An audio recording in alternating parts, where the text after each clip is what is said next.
Everyone, welcome to this 10th video on Excel. In this video, we'll revisit the SUMIFS formula and we'll look at a few different conditions which we can apply in the SUMIFS formula other than the one which we have discussed last time, where we have applied a condition of greater than and equal to.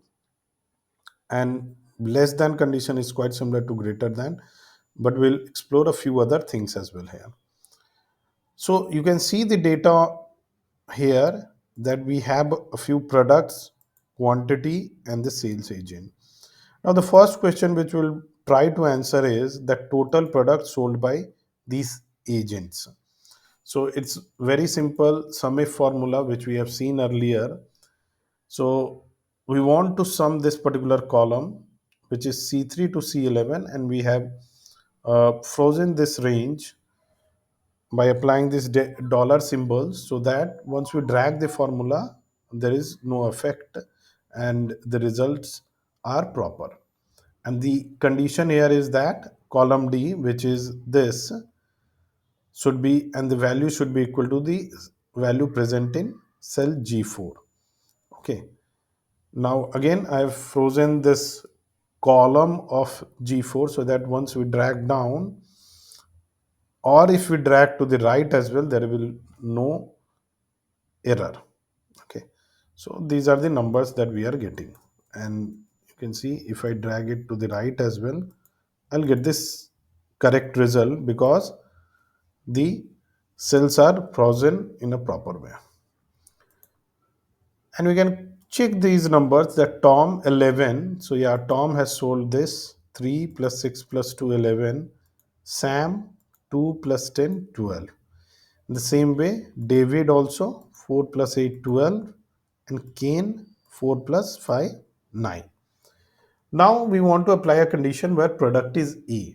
So here we were just looking at the total quantity sold by these agents, but here we also want to apply a condition that the product should be A only. So you see how the formula changes here. So this part remains the same, but here we are adding another condition that column B should be equal to A. Okay, because we want to only get the sum of quantity where the product is A. Now this, the value here is 3, you see. So the Tom has sold a product A, quantity 3, and this does not qualify, this does not qualify. For David, that is not the case. For Sam, that is not the case. They have not sold any product A, but Cain has sold a product A, and 5 is the quantity here. But yeah, we can actually modify it like this. So if I just keep A, still the formula will work. I don't need to use equal to A. Still this formula works. So you can write it in a different way as well.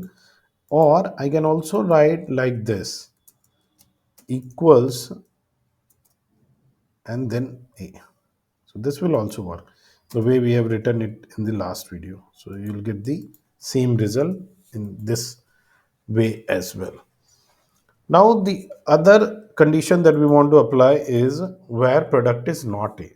So let's look at the syntax here. So if you see, sum of quantity sold by Tom where the product is not A is 8, and the formula is like this.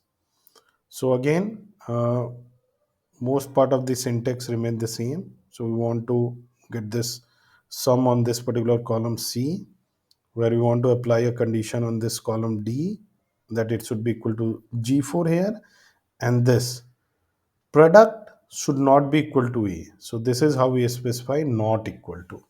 Okay, and this way we get the right sum of quantity. So it's 8 for Tom, for David it is 12, for Sam it is 12, and for Cain it is 4. And you can see the sum of these where product is A and where product is not A, that should be equal to this. And let's look at the numbers for Sam. So you see it's 12. So Sam is selling AB and AB. So it's not equal to A, so both of them qualify. So 2 Here is 12 for Sam. Now, the other two condition which we'll cover is if a product starts with A, and how can we write that condition while using this SUMIFS function. So here you can see this condition is written like this, where B3 to B11, this particular range, is equal to A star. So the product should start with A, and there you can have 0 to any number of another character as well, but it should start with A. And here the result is like this. So for Tom, we can see that this one qualifies. So we have 3 here, and these two don't qualify because they don't start with A. And similarly, we can observe for other sales agent as well. The next condition is where we want to check if the product contains A or not. So the syntax here is like this, is equal to star A star. So it can start with 0 or many other characters, but it should contain A, and at the end also it can have 0 or many other characters. So here we can see for Tom, this one qualifies, quantity 3, and this one also qualifies because A appears later on and it starts with B, but it contains A as well.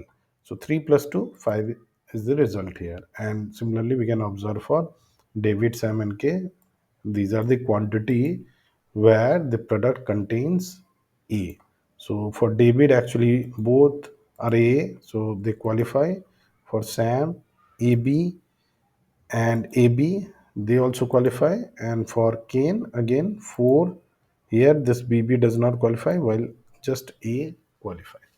And this contains syntax is very important where you want to actually look for a particular set of character in your column, and then for those records you want to get a sum on any other column like revenue, profit, quantity, anything. So I hope you find this video useful. Do subscribe my channel, like the video. See you in the next video.